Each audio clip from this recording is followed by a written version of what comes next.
Hi hello నమస్తే welcome to my channel. చాలా సంవత్సరాల తర్వాత మా అక్క వాళ్ళ ఇంటికి వచ్చాను. మా అక్క బావ వాళ్ళ ఇంటికి వచ్చాను అనమాట. మా మేనమామ కొడుకు వాళ్ళ ఇంటికి ఇక్కడికి వచ్చాను. ఎలా వచ్చాను అంటే ఒక వ్లాగ్ వీడియో తీయడానికి వెళ్తే మధ్యలో వర్షం పడింది. సడన్గా ఇక్కడ ఆగాల్సి వచ్చింది.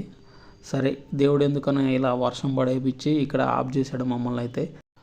సరే ఎందుకని మంచిదని చెప్పేసి టీ షర్ట్ అయితే పెట్టుకున్నాను, ప్యాంట్ అయితే పెట్టుకోలేదు. అక్క అయితే ఒక మంచి లుంగీ ఇచ్చింది. చాలా సంవత్సరాల తర్వాత లుంగీ కట్టుకున్నాను. ప్రశాంతంగా అనిపించింది ఎందుకు.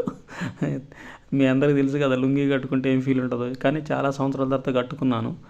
ఈ లుంగీ కట్టుకున్న తర్వాత ఒక సాంగ్ గుర్తుకొచ్చింది. Lungi dance lungi dance lungi dance అనే సాంగ్ గుర్తుకొచ్చింది. నాకైతే సర్ప్రైజింగ్ ఇక్కడ ఉండాల్సి వచ్చింది. నాకైతే చాలా సంతోషంగా అనిపించింది. చాలా సంవత్సరాల తర్వాత అయితే ఇక్కడ ఉండడం జరిగింది. ఎందుకో ఒక వీడియో తీద్దాం, ఇక అక్క వాళ్ళ ఇంటికి వచ్చాను కదా అని చెప్పేసి అనిపించి ఈ వీడియో తీశాను.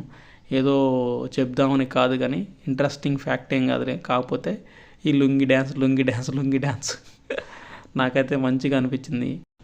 మీకు ఎవరికైనా ఇలాంటి సిచ్యువేషన్ ఎప్పుడైనా ఎదురైందా? ఎక్కడైనా ఎవరింటికైనా ఆగాల్సి వచ్చిందా? ఆగాల్సి వస్తే ఇలా లుంగీ కట్టుకొని ఉన్నారా? ఉంటే మాత్రం ఒకసారి కామెంట్ చేయండి friends. Thank you so much. మన వీడియోకి ఒక లైక్ కొట్టండి, షేర్ చేయండి, కామెంట్ చేయండి, సబ్స్క్రైబ్ చేయండి.